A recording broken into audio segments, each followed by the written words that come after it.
The Snake Eye cards are looking insane, and all the hype is revolved around the Fire Kings, but the pure variant of this deck is just as strong and actually has some advantages in this format. What's up, guys, and welcome back to another episode of Cards and Coffee, where today we're going to be digging into the pure Snake Eye deck, one that I think is arguably just as good, if not better, than the Fire King variant. We're going to go through the card by card, and I'll show you guys exactly what I'm playing and why I'm playing it. Plus, make sure you stick around to the end. I'm going to showcase some of the 1 and 2 card combos this deck can do, but of course, if you haven't already, go grab yourself a cup of coffee or something. That way you guys can sit down and tune in.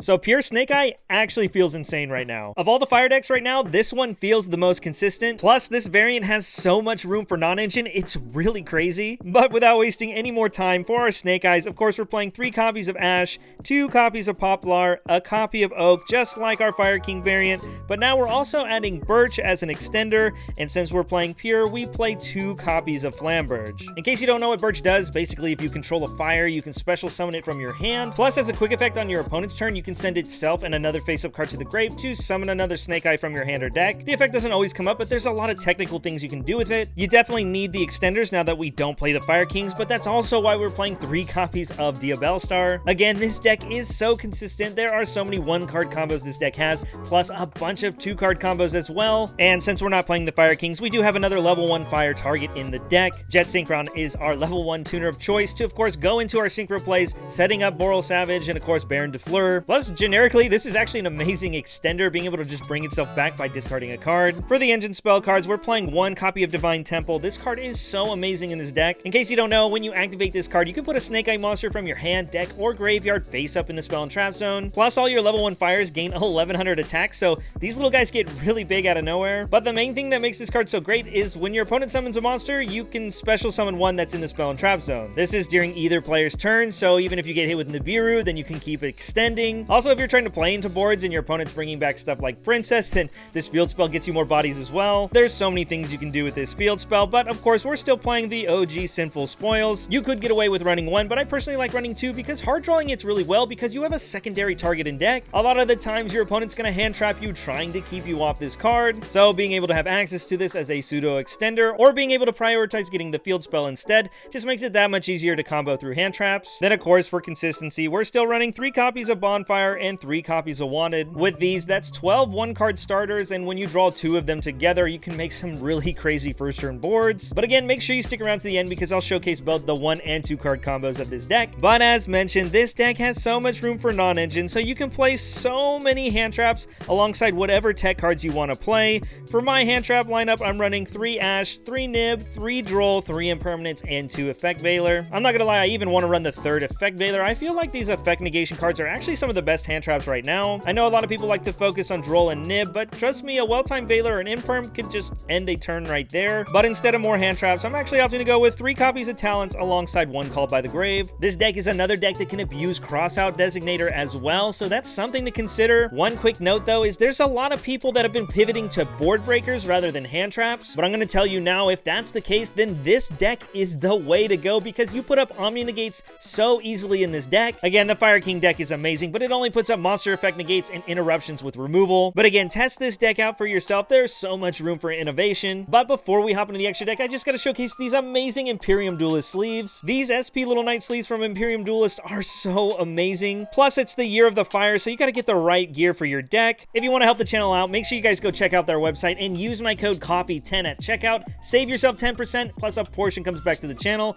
helping me make content for you. Now, as mentioned, one of the things that makes this deck so strong is the fact that we have Omni Negates, we have Boral Savage Dragon alongside Baron de Fleur, and of course we play Formula Synchron as well to help synchro summon on our opponent's turn and generate so much free advantage. There are so many blowout cards against Fire King, whether it's Cosmic Cyclone or Talents Take an Appaloosa or Soul Release all the cards out of their graveyard. Not only does this deck not have that problem, but the Omni Negates just kind of insulate the end board. Plus, if you want to be degenerate, you can pair these with Anti-Spell or Summon Limit. But hands down, the synchros are some of the best parts of this deck. For our links, we have the one Link Karibo, of course, being able to set up all our Link Climb plays. We have the SP Little Knight and the IP Masquerena, another easy one-card combo to set up. We also have the Charmers, we have Dark and Hita, so easy to abuse in this deck. Also, it helps you get access to both the Poplar or the Witch that your opponent might have in the grave, getting both sides of your Snake Eye spells online. I'm also running the Sunlight Wolf. I'm actually not running the Heat Soul in this deck. I've cut it for another card in the extra deck. For our Link 3s, of course, we have the Promethean Princess. This card is so insane in this deck, and you could even run 2. But for me, I've found that Celine is just as good, if not better, in some scenarios. Not only another way to bring back your Diabell Star and start getting those cards online, but being able to Link Climb into Appaloosa is really amazing because that's something you can't do with Promethean Princess. And of course, speaking of which, we have the Appaloosa. This card is so good in the deck as well, and while it's not always the go-to end board play, you always have the option when you're playing something like IP Masquerena. Of course, also we're playing the Zealantis combo with our Raging Phoenix, and of course the go-to bread and butter, the one Ambler Whale, just in case you need it for your princess plays. Again, you could play another princess, you could play Anima, or like I said, you could play Heat Soul. The extra deck has a lot of different options available to it, but again, that's just what makes this deck so great. Not only the flexibility in the extra deck, but in the main deck as well. This deck is tailor-made to be so consistent while being able to address whatever the heck is in the field as well. Alright, so jumping into our first combo, this is going to be the one card combos of the deck. This combo can basically be achieved with any of these 4 cards, and this is why the deck is so consistent. I'll show you what happens when you open multiples, but for right now, we're just going to assume we open the one Snake Eye Ash. Believe it or not, there are actually 2 different lines you can take with just this one card, so I might as well show you guys both. First, of course, you're going to be normal summoning Ash, and we're going to activate its effect to search. Of course, here's where we'll add Poplar, and we'll use its effect to summon itself to the field. Now, depending on which spell you search, kind of changes the combo line, but for this first one, we'll go ahead and we'll add Temple. On resolution, we'll go ahead and activate the Temple, and we'll use its effect to put something in the spell and trap zone. Here, we'll put Flamberg. That way, if we get hit with Nibiru, we can at least move the Nib into the spell and trap zone after. Next, we'll use the Ash effect. We'll send this to the graveyard to summon one from deck. Now, we'll summon Oak, and Chainlink 1 will bring back Ash, and Chainlink 2 Poplar will put itself in the spell and trap zone. Now that we have everything on the field, now we can use the Oak to send the Poplar in itself to the grave. Here, we can bring out a second Flamberg, and then right away, we're going to go ahead and link these 2 off. Masquerena will now hit the field, and our Flamberg will bring back 2 bodies. Now we can immediately link 2 of these off and go into our princess, and this should look pretty standard. We'll use her effect to bring back our Flamberg, and of course, we can use the Flamberg now. We can put Masquerena in the spell and trap, and then we can link these 2 off and go into our Ambler Whale. Obviously, we'll have 4 other cards in our hand, which is really amazing, but on our opponent's turn, we can use the Flamberg to bring out Masquerena, or if they summon a monster, you can use the field spell to bring it out. Then at any time, when you're ready, you can use Masquerena and the Snake. Little Knight will hit the field. You'll get to banish something as Chainlink 2, and then Flamberg is Chainlink 1. A bunch of bodies hit the field, and you banish something as well, and then in a new chain, you can activate both of these effects. Again, we have more Snake Eye cards, so now we can grab the original Snake Eye for follow-up, and you can either summon the Ash to get more searches, or you could just add it to hand for follow-up on the next turn. In this case, just to show you what the deck can do, we'll go ahead and summon this to the field, and of course, we can grab something like Birch. Now we have all the extension in the world for our next turn, and if your opponent keeps playing, you can SP Little Knight banish a card, plus you have the Princess at any time. You can go ahead and pop one of their cards and pop one of your fires. This is awesome because Poplar can activate, and if we didn't already have Flamberg, this is where we could put it back for even more follow-up on the turn after. But let's go ahead and rewind and show what would happen if you went and added the original Snake Eye rather than the field spell. So here we are again, adding Poplar to hand and then summoning it to the field, and this time we're going to add the original Sinful Spoils. There's a couple of different ways you can go about doing this, but in this case, we're going to link off the Poplar and go into our Link Karibo. Poplar's effect will activate and put itself in the spell and trap zone, and now we have some free fodder. We'll use the original Snake Eyes and we'll send this to the grave. If you get hit with Ash, at least you have an SP Little Knight, but now Jet Synchron will hit the field, and we can use the Ash's effect and send the Link Karibo to grave. Also, if you got hit with Ash, you could technically make the Charmer to Link Climb into our Promethean Princess, so that's something else you can do as well. But either way, this deck can play through hand traps fairly well, but now we'll summon the Flamberg, and then immediately after, we'll link these 2 off. Here's where I like going Sunlight Wolf, and then using the Flamberg effect to summon back 2 level 1s. Now our Sunlight Wolf will activate. We can add a fire back to hand, and in this case, I guess we'll just add Poplar. Next, we can Synchro these 2 off, and we can go into our Formula Synchron and draw ourselves a card. Next, we can just link all this off and go into our Princess and use the effect to bring Flamberg back to the field. I think it's pretty straightforward. Now we'll use the Flamberg, we'll put Formula Synchron back, and even though we're locked in the fires, we can now bring that Jet Synchron back, and then immediately link all this off and go into our Ambler Whale. This is amazing because just like on the last combo, now on our opponent's turn, we can bring the Formula Synchron out with our Flamberg. Then we can quick effect Synchro rather than Link. Baron de Fleur will hit the field. We now have an Omni Negate, plus the Flamberg will bring back a bunch of follow-up. And again, you can grab whatever you want, whether it's the field spell or another original. But also, at any time, you have Link Karibo that can bring itself back.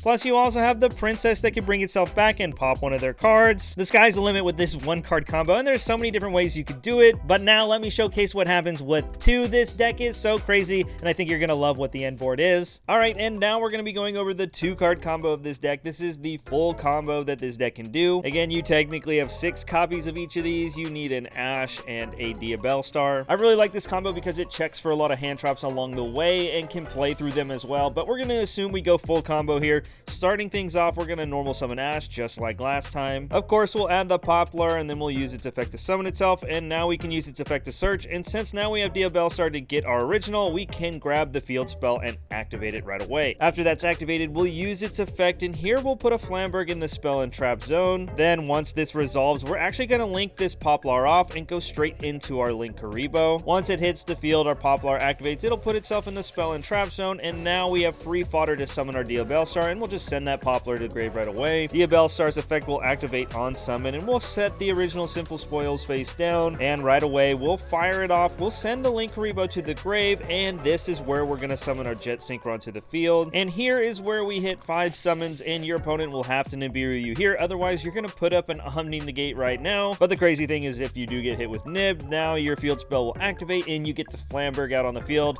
You already have 2 level 1 fires, so you can see that Link climbing after that is going to be no problem. But again, we're going to assume we go full combo, so now we'll sync with the Jet Synchron and the Diabellstar. Warlord Savage Dragon will hit the field, and we'll use its effect to equip the Link Karibo. Here we'll gain 1 Boral counter for our Omni Negate, plus a little attack boost, but we're going to lose it right away because now we can use Ash's effect and actually send the Link Karibo that's on the field to summon from deck. Even though we lose 150 attack points, we still get to keep the Omni Negate because we have the counter. And now Oak's effect will activate on summon. We can bring back Ash from the grave, and since we have an Omni Negate on the field, we're no longer worried about Nibiru, so we can use Oak and send the Flamberg that's on the field to grave as well. This will bring out the other Flamberg from deck, and of course the Flamberg in grave will now activate. You can bring back Jet Synchron alongside any other level 1, and immediately after that we can go ahead and start Synchro summoning. This is where we go into Formula Synchron. Here we draw a card, and then after that we can take these 2 bodies and go into our IP Masquerena. We haven't used Flamberg's on-field effect yet, so we will, and we'll put the Formula Synchron back in the spell and trap zone. And here you have it, full combo. Now on our opponent's turn, you can use Flamberg or the field spell to bring out Formula Synchron. Just like IP, we're going to quick effect Synchro, and again, now this is where we'll go into our Baron de Fleur. Now we have 2 Omni Negates online, but our Flamberg will activate as well. You can bring back Ash and Oak and activate both effects. Grabbing another Ash for follow-up is always good, and now we can get that last body on the field and summon Poplar and use its effect to search as well. We have another target in deck, so we have all the follow-up in the world, but now on resolution, we can also use IP Masquerena, and we can use all the bodies and go into a 4-material Appaloosa. I think my favorite thing about this build is the fact that Appaloosa is one of the strongest cards in the game right now, but in the Fire King variant, something like Triple Tactics Talents can just steal it at any time, and now you're basically gonna lose. But the fact that we have Omni Negates in this deck protects the Appaloosa and locks your opponent out of the game. It's definitely what puts the end boards of this deck over the top. Plus, don't forget, after you do this, the Poplar activates and you can put one of the Flambergs back in the spell and trap zone. This is great because it gives you even more follow-up now with any of your other Snake Eyes just by sending this from field to grave. The amount of follow-up is crazy, and the consistency is there as well. Plus, being able to tech your deck out in any way really makes it to where this is one of my favorite decks to play right now. So that's going to wrap things up for today's video. Thanks again for tuning in, and I really appreciate the support. Again, there are so many options when it comes to the fire decks this format, but I just love playing this deck for how consistent and versatile it can be. But once again, thanks for tuning in, and here's hoping to see you on the next one. Peace.